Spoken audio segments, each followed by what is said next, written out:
Très bien. Donc, pour parler d'hyperconvergence, on va un petit peu faire d'historique, parler de convergence, de full convergence et d'hyperconvergence dans un premier temps. Après, on va voir ensemble ce qu'on appelle le SDS et le SDDC, c'est-à-dire le Software Defined Storage et le Software Defined Data Center, qui ont amené l'hyperconvergence. On va voir ce que ça apporte, l'hyperconvergence, par rapport aux limites qu'on a rencontrées sur les DSI. Puis après, l'ouverture vers le cloud et l'automatisation. On fera un cas pratique et on fera les bénéfices après la présentation de la partie HP. Donc, pour revenir un peu et faire l'historique, faut comprendre qu'avant de parler d'hyperconvergence, on a parlé de convergence. Au début des années 2000, il faut savoir que les infrastructures étaient en pleine expansion. Des gros groupes comme Google ou Amazon qui commençaient à réfléchir à partager leur infrastructure avaient des gros problèmes de gestion matérielle puisqu'il y en avait énormément. Il faut savoir que ce qui n'était pas convergé avant, on faisait une distinction avec le serveur, le réseau stockage et le réseau LAN. La convergence a amené de mutualiser certains services, déjà sur le réseau, avec le SAN et le LAN mutualisés. Et on a vu apparaître des solutions telles que l'ISCSI, le SCOE ou autres, et la mutualisation de certaines couches. En 2012, on a commencé à parler hyperconvergence, à savoir que l'hyperconvergence, c'est de reprendre la convergence, mais de mutualiser encore plus de services. Donc là est rentrée la partie stockage qu'on a voulu mutualiser avec la partie serveur. Et il ne restait plus qu'une couche, la partie réseau, qui va être aussi intégrée dedans. Donc, on a vu apparaître des solutions matérielles qui embarquaient le tout, embarquant des solutions logicielles de type Software Defined Storage et bien sûr Software Defined Data Center, et une gestion complètement accrue, puisque avec l'évolution, on a vu apparaître les disques SSD, les réseaux 10 Go, qui sont maintenant 40 Go, voire 50 Go pour la plupart, ce qui a permis vraiment de faire une solution hyper converge. Alors, pour parler d'hyperconvergence, il faut parler de Software Defined Storage et de Software Defined Data Center. Alors, qu'est-ce que c'est? Le Software Defined Storage, en fait, le principe est de mutualiser tout ce qui est stockage, peu importe d'où il est présenté, et de mettre en place des policies dédiées pour la gestion du stockage. À savoir qu'on va pouvoir présenter ce qu'on a besoin, on va pouvoir gérer, limiter les performances ou augmenter les performances, et intégrer certains systèmes de gestion du stockage tels que la compression, la déduplication, la réplication et le restripping des données ou la redistribution. Ce qui va nous permettre en fait de pouvoir s'affranchir de la gestion complète de stockage par une baie ou autre et de tout intégrer directement dans la solution avec la partie serveur. Et on va avoir une meilleure maîtrise de sa donnée et surtout du gigaoctet. Puisque dans une DSI, le plus important au niveau stockage, c'est le coût du giga. De cette partie, on est parti sur un Software Defined Data Center. Alors, qu'est-ce que ça veut dire?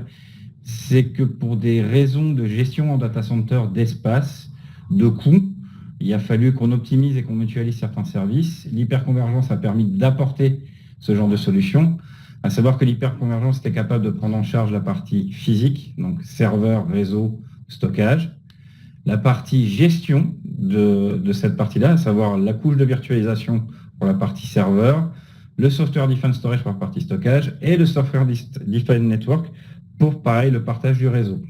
Et enfin, l'hyperconvergence a permis aussi de limiter le nombre de management en n'ayant qu'une seule console centralisée et une possibilité de l'intégrer avec les outils d'orchestration et d'automatisation qu'on a sur le marché. Ce qu'on va voir, c'est les limitations des gestions multiples et comment l'hyperconvergence a permis de bypasser ce genre de choses.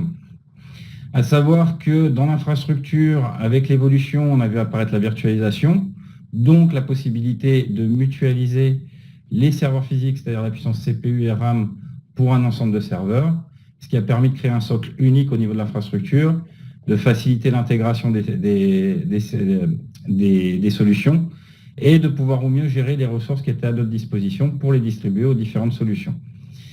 En plus de ça, on a vu apparaître une autre partie qui est la haute disponibilité, à savoir que maintenant, on a des notions de SLA très importantes et que cette couche de virtualisation nous a permis de prendre en charge toute panne physique et donc de gérer des clusters, d'embarquer une fédération de stockage qui va s'appuyer sur les mêmes principes et de pouvoir se permettre de perdre un équipement ou même un site et de pouvoir continuer à avoir la disponibilité du service. Bien entendu, ça a aussi permis de prendre en charge la maîtrise des PCA PRA pour les différentes sociétés comme pour les service providers. Et bien sûr, on va pouvoir mieux gérer les risques en termes de matériel ou en termes de sites géographiques pour pouvoir toujours avoir son service disponible. En plus de ça, ce qu'a rapporté l'hyperconvergence, c'est la gestion du stockage, à savoir que maintenant on a une fédération de stockage avec de la réplication entre les équipements et donc une meilleure gestion de la donnée, une meilleure sécurité de la donnée. Et avec l'hyperconvergence, on est venu intégrer d'autres services tels que le backup, puisque maintenant la plupart des solutions hyperconvergées embarquent le backup de la donnée qui est intégré dedans. Et les moteurs de déduplication ont permis de mieux gérer la volumétrie qu'on pouvait avoir. L'hyperconvergence va aussi permettre de gérer la partie performance, à savoir que vous allez pouvoir mettre des limitations ou même d'ouvrir un peu plus les tuyaux pour les services qui en ont besoin et d'optimiser le matériel. Quand je dis optimiser le matériel, c'est d'utiliser au mieux et vraiment ce que vous avez en termes de puissance CPU, RAM, disque. Parce que ça, c'était aussi une autre problématique à l'époque sur les infrastructures, c'est qu'on était obligé de fournir plus de puissance par rapport à ce qu'on utilisait, et forcément, on avait une perte au niveau de ce qui était en place. Ce qui va apporter par la suite avec l'hyperconvergence, c'est l'automatisation et la gestion simplifiée de la donnée et de l'infrastructure.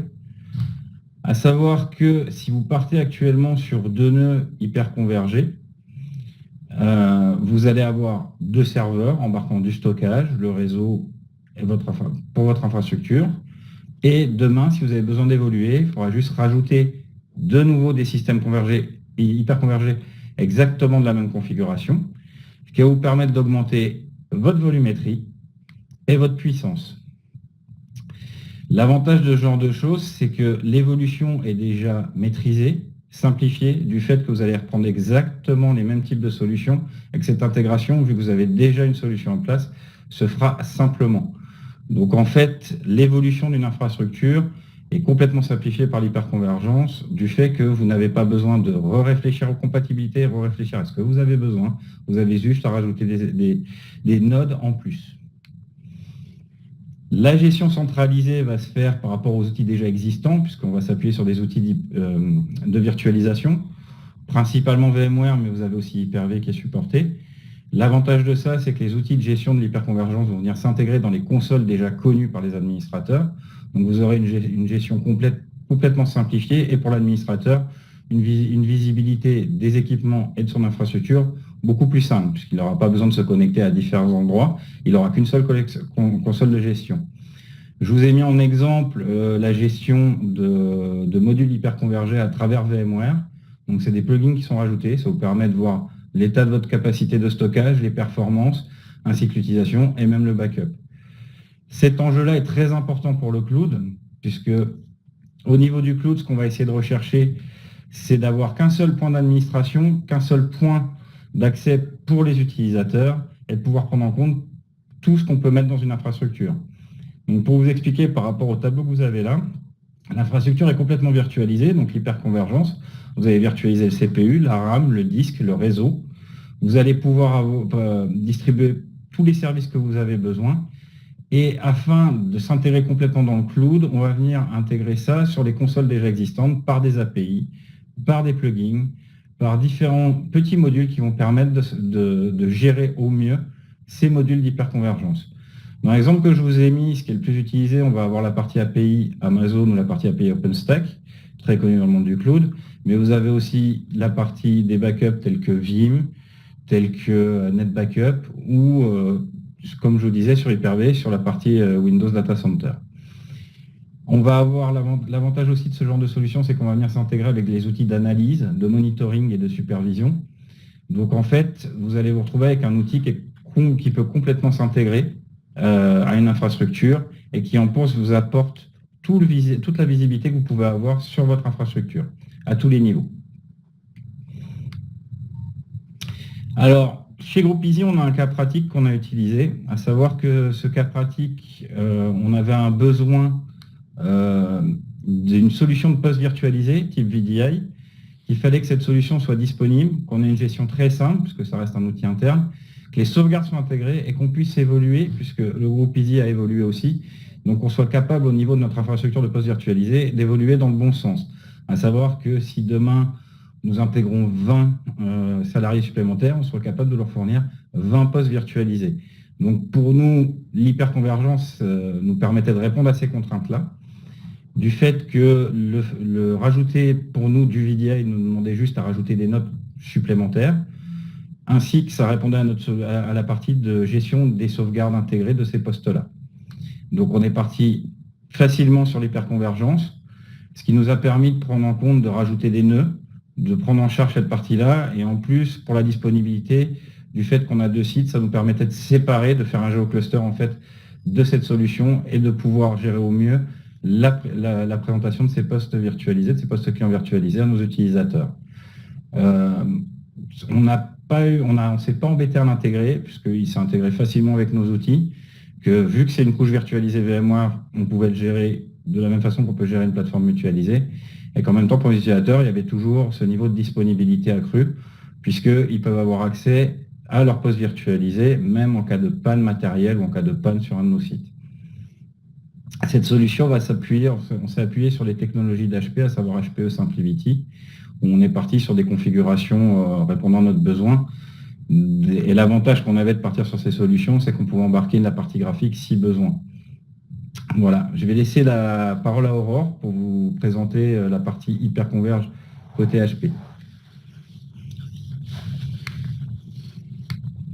Hewlett Packard Enterprise est un fournisseur de solutions donc hybride IT, donc d'informatique hybride, qui va permettre de vous d'équiper votre data center autant sur la partie serveur que la partie stockage et sur la partie réseau. Donc de par la recherche et développement de HPE, notamment sur les infrastructures composables par exemple, de par aussi les acquisitions dans le domaine du réseau, dans le domaine de l'hyperconvergence avec SimpliVity, mais aussi par le biais de partenariats, on a vraiment la possibilité de vous fournir toutes les briques d'infrastructure dont vous avez besoin aujourd'hui. Et donc aujourd'hui, on va principalement discuter de HPE SimpliVity, qui est la brique d'hyperconvergence de Hewlett Packard Enterprise.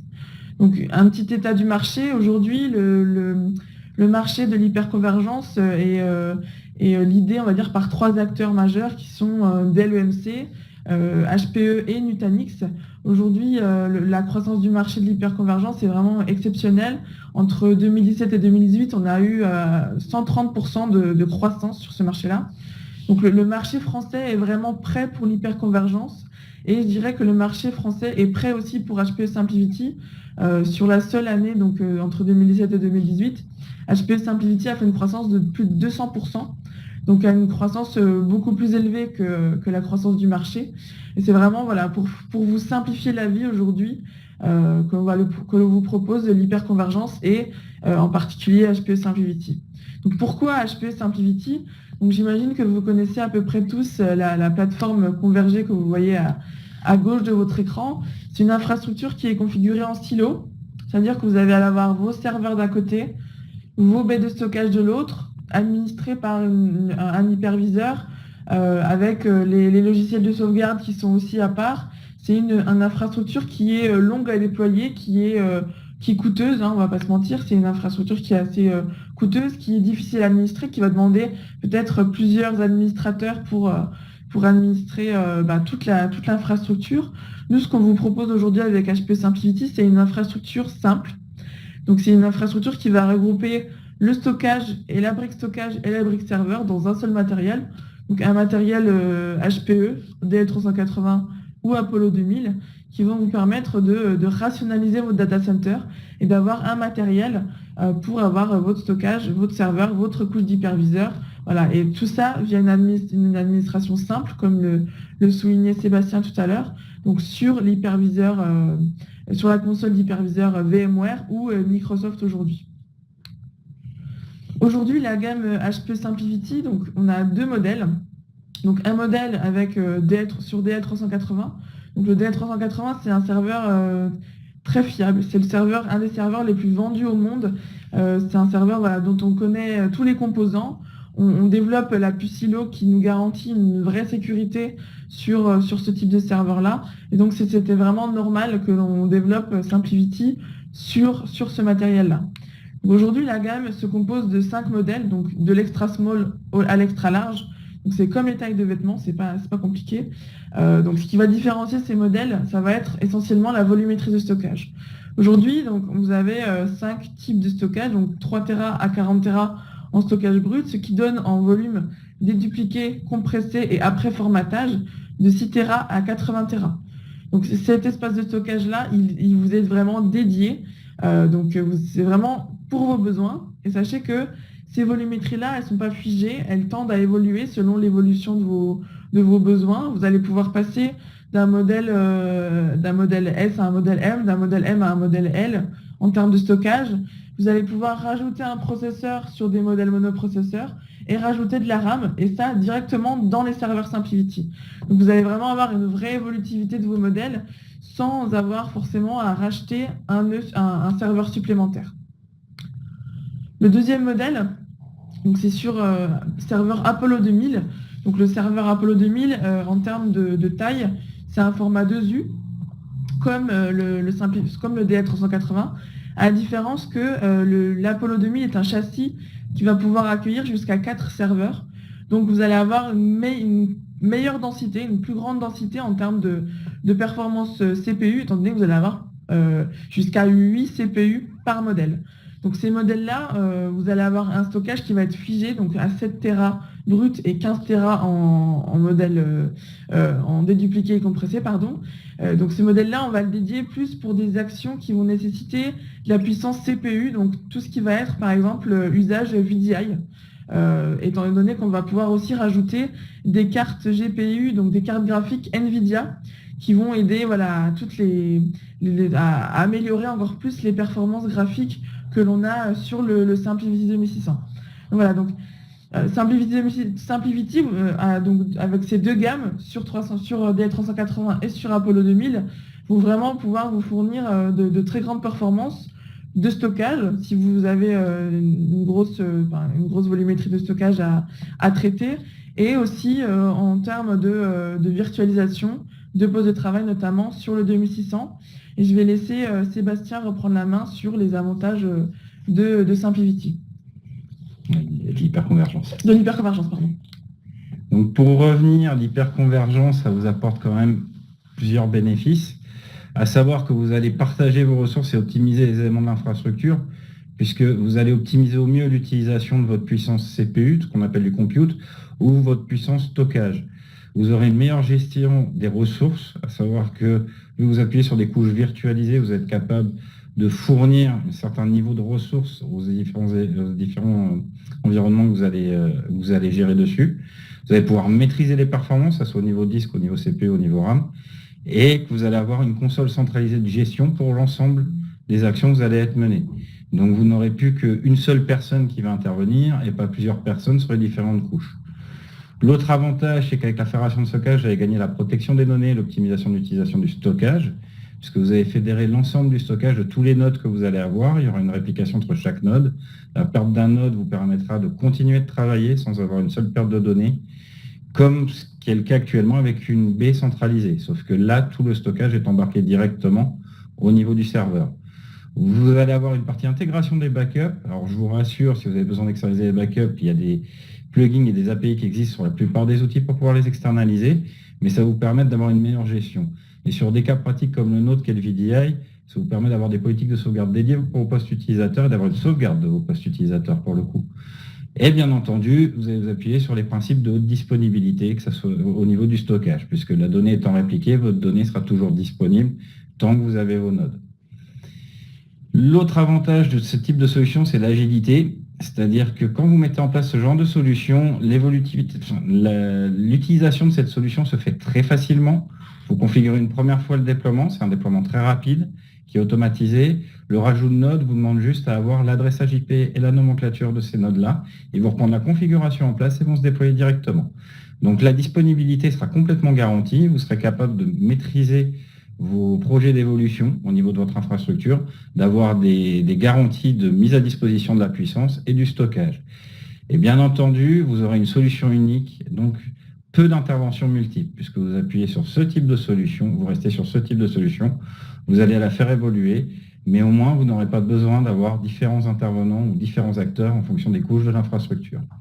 Et bien entendu, c'est l'évolutivité et l'efficience, puisque une solution de ce type-là va vous permettre d'évoluer tranquillement dans le temps, de maîtriser votre capacity planning, de maîtriser les coûts, puisque vous saurez d'entrée de jeu combien vous coûtera l'évolution et que vous pourrez garantir le budget qui va être autour de ce type de solution.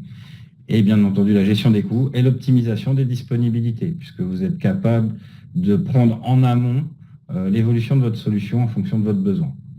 Voilà, je pense que c'est tout. Alors, on passe aux questions-réponses. On va peut-être diffuser la vidéo de présentation du groupe, 30 secondes. Ouais, on va peut-être revenir sur le premier point, vu qu'il y a un problème de son. On va quand même vous représenter les enjeux.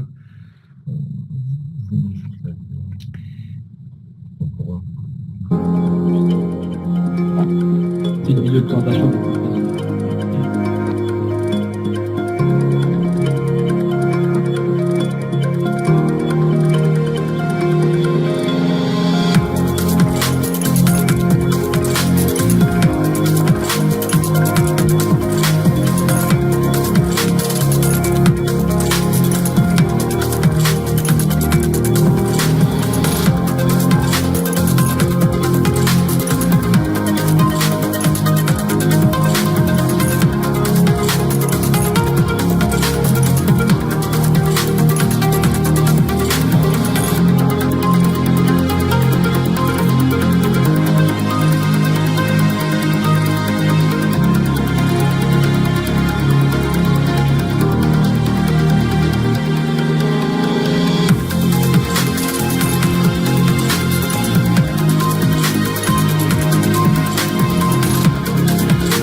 Elle sera disponible juste après le webinaire, vous pourrez la télécharger. C'est via le site sur Webikeo, vous pourrez la récupérer. Est-ce que vous avez des questions? On va attendre un petit peu.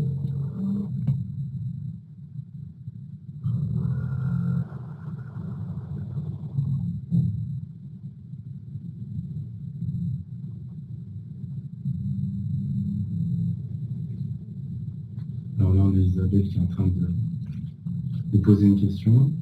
Jean-Pierre également.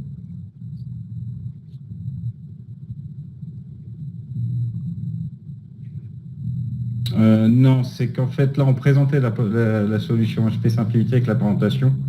Maintenant, après, au niveau des solutions hyperconvergées, ça dépend de vos besoins. Faut savoir que sur l'hyperconvergé, vous avez des gros acteurs. HP en fait partie. Vous avez Nutanix, vous en avez plein d'autres, en fait. Même AMC avec la Scala.io. Tout dépend de votre besoin. Il faut bien faire une nuance entre hyperconvergé et full converge, puisque full converge, c'est plus les solutions software defined storage, comme vSAN de VMware, qui eux ne s'appuient pas sur du matériel en particulier.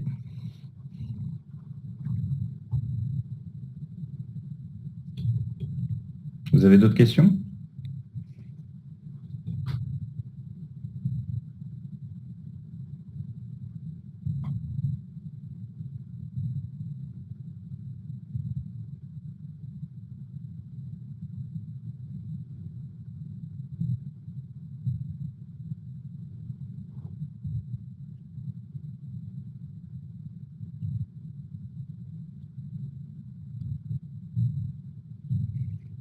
En fait, ça vous permet pour répondre à votre question, pourquoi rajouter une couche supplémentaire avec Simplicity au lieu de vSAN, c'est que ça vous permet de maîtriser aussi la partie matérielle, c'est-à-dire que va venir s'intégrer toute la gestion du matériel autour, pour HP avec Simplicity ou même pour Nutanix avec le matériel qu'ils proposent ou d'autres solutions. Le vSAN, c'est pas de l'hyperconverge, c'est du full converge, c'est-à-dire que c'est juste la solution software, vous affranchissez du matériel. L'hyperconvergence va vous apporter aussi la partie matérielle. Donc, il faut vous dire qu'au niveau gestion dans un data center de votre matériel, vous n'aurez qu'une console unique si vous appuyez sur le même constructeur. Bien entendu, vous avez des plugins pour intégrer du matériel tierce, toujours, mais ça vous permet vraiment d'optimiser sur le fait que vous allez travailler que sur une solution unique, que ce soit matériel ou logiciel. vSAN, vous avez des problématiques de compatibilité après avec le matériel, il faut bien les suivre, que ce soit au niveau du type de disque que vous utilisez, c'est surtout ça qui est très important. Après, vous pouvez poser ça sur n'importe quel serveur, il n'y a pas de souci. Donc, ça dépend vraiment de votre besoin. Mais vSAN n'est pas de l'hyperconverge, c'est du full convergé. C'est du software defined storage.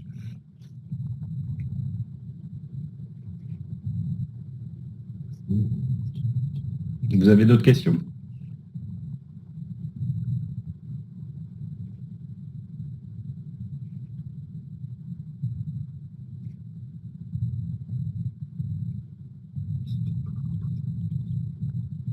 N'hésitez pas, on est là pour répondre aux questions. Vous pouvez poser les questions que vous souhaitez.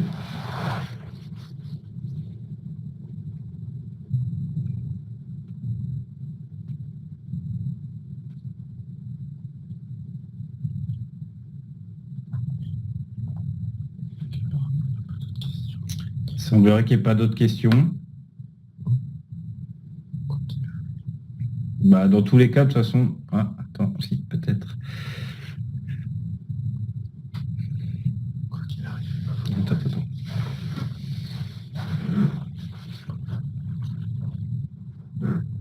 Tout dépend de vos projets. Les coûts vont surtout jouer sur le type de processeur que vous allez utiliser et la volumétrie que vous allez utiliser. Sur la présentation que vous avez fait Aurore, pour vous donner un exemple par rapport au SimpliVity, vous avez différents modèles. Vous parlez du XMall jusqu'au XLarge. Tout dépend de votre besoin. Ça se calcule par rapport à ce que vous allez gérer comme environnement sur les nœuds. Donc, il faut savoir la puissance que vous voulez au niveau des processeurs pour savoir combien de corps on va partir physique ou pas, la mémoire qui va être utilisée et surtout la volumétrie. Pour des exemples de coûts, je ne sais pas, Aurore, si tu as des exemples de coûts du plus petit au plus grand. Je vais parler en termes de prix public sur un nœud extra small, donc le premier modèle. Sur un processeur, on va arriver à peu près à 18 000 € en prix public. Qui va comprendre un CPU. Un CPU, vraiment un minimum de RAM, donc 3 Tera de stockage brut.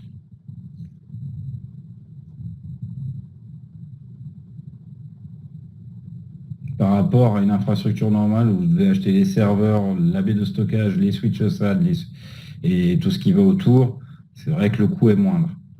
Puisque l'inconvénient, c'est qu'après, vous allez payer les licences autour de tout le matériel que vous allez acheter en plus les ressources pour gérer ce type de matériel. Là où vous partez que d'une seule solution à gérer, complètement. D'autres questions ?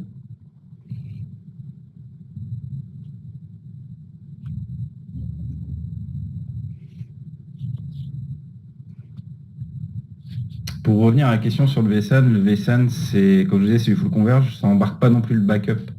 Ça va vraiment embarquer que la gestion du stockage, pas plus. Là où des solutions hyperconvergent vont embarquer la solution de stockage, mais aussi des solutions de virtualisation.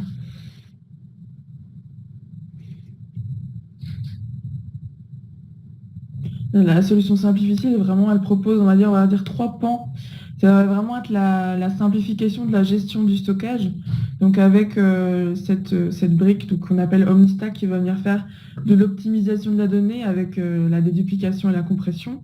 Ensuite, on va vraiment avoir la protection de la donnée, donc que Sébastien a évoqué avec cette brique de backup. Avec SimpliVity, on a vraiment la possibilité de faire de la protection de la donnée d'un nœud vers un autre nœud, c'est-à-dire qu'on va faire de la réplication des données donc sur un nœud, soit dans une autre salle, soit sur un autre site. Et on va pouvoir faire de la restauration de ces données-là de manière très simple. Aujourd'hui, on vous garantit de faire la restauration et le backup d'une VM de 1 Tera en moins d'1 minute. Donc c'est vraiment quelque chose qui se fait de manière quasi instantanée. Et c'est vraiment quelque chose qui se fait donc, de manière très simple via donc l'interface soit VMware, soit Microsoft selon l'hyperviseur que vous utilisez. En termes d'économie, je ne vais pas dire en termes d'économie, parce que l'inconvénient que vous avez en fait par rapport à l'hyperconverge, c'est que si demain vous prenez un certain type de serveur, un certain type de baie, il faut que vous achetiez les licences qui sont associées, à savoir les licences de virtualisation, les licences de backup, les licences d'utilisation de réplication du stockage. Là où quand vous prenez ce type de nœud, tout est déjà embarqué dedans. C'est-à-dire que vous avez des licences VMware qui sont intégrées dedans ou Hyper-V, en fonction de ce que vous parlez. La gestion du stockage avec la réplication est déjà intégrée puisque c'est la solution SimpliVity. Et le backup est aussi intégré. Il faut bien prendre en compte toutes ces parties-là sur une infrastructure traditionnelle. De plus, de même que tout ce qui est ce que j'appelle jour homme, en fait, c'est le setup complet qui va avec, de la mise en place de ce type de solution. Alors oui, VxRail est de l'hyperconvergence basée sur du VSAN, mais MMC fournit le matériel en fait. C'est pour ça que c'est du matériel. SimpliVity, c'est pas une surcouche en soi. SimpliVity, c'est ce qui remplace le VSAN dans la solution VxRail. Par contre, vous avez toujours la couche VMware dans tous les cas, comme sur VxRail, vous avez une couche. Par contre, vous avez toujours la couche VMware dans tous les cas, comme sur VxRail, vous avez une couche VMware et une couche vSAN. Et la nuance entre VxRail et SimpliVity, enfin, c'est pas la différence, c'est le constructeur en fait. VxRail EMC va vous fournir, alors c'est du Dell EMC, ils vont fournir le serveur, le stockage embarqué, comme fait HP. Ils vont utiliser vSAN pour la partie gestion du stockage. Là où HP, ce qu'ils vont proposer, c'est la couche SimpliVity. Ils vont pas fournir la licence vSAN qui va avec. Là où sur du VxRail, vous êtes obligé d'avoir la licence vSAN, donc qui est intégrée avec, ça a un coût quand même, qui va venir embarquer dedans. C'est simplement que MC est parti sur le vSAN, là où HP est parti sur SimpliVity. C'est comme Nutanix. Nutanix, c'est pas du vSAN, c'est leur propre solution de gestion de stockage. Ça dépend vraiment de votre besoin et de ce que vous voulez faire. Vous pouvez très bien, demain, sans prendre VxRail, prendre juste une licence vSAN chez VMware, utiliser votre matériel actuel et l'utiliser, tant que vous restez dans les matrices de compatibilité. Par contre, ça veut dire qu'il faut que vous maîtrisiez vos serveurs et le stockage qui est dans vos serveurs. Et bien entendu, vous êtes obligé d'aller acheter ces serveurs et le stockage chez un constructeur. En fait, il faut prendre SimpliVity, c'est un tout en un en fait. C'est vraiment une solution qui va être clé en main pour vous, que l'on va vous proposer, voilà, que ce soit HPE de bout en bout, que ce soit donc côté matériel avec donc la brique de serveur DL380 ou Apollo 2000 selon le modèle choisi, la brique logicielle avec cet OmniStack matériel qui va venir faire l'optimisation de la donnée, et avec le support qui va venir englober toute cette partie donc matériel et logiciel. Donc c'est vraiment du tout en un et sans surcoût, on va dire. Tout ce qui va être backup est complètement natif sur SimpliVity, contrairement à d'autres solutions, comme le disait Sébastien tout à l'heure. Et le vSAN, vous êtes limité à VMware. Une personne qui a une infrastructure sur Hyper-V ne pourra pas faire du VxRail.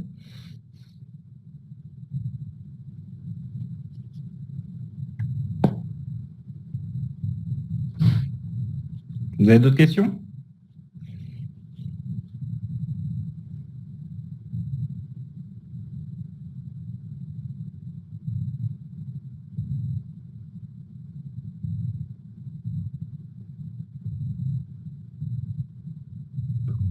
Apparemment, il n'y a pas d'autres questions.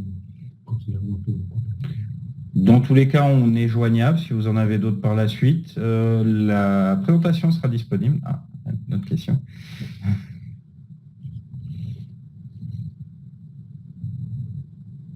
Ah bah, merci aussi. Merci à vous tous. La présentation sera disponible dans tous les cas au niveau du site de webinar. N'hésitez pas à revenir vers nous si vous avez besoin. On est là pour répondre à vos questions, il n'y a pas de souci là-dessus.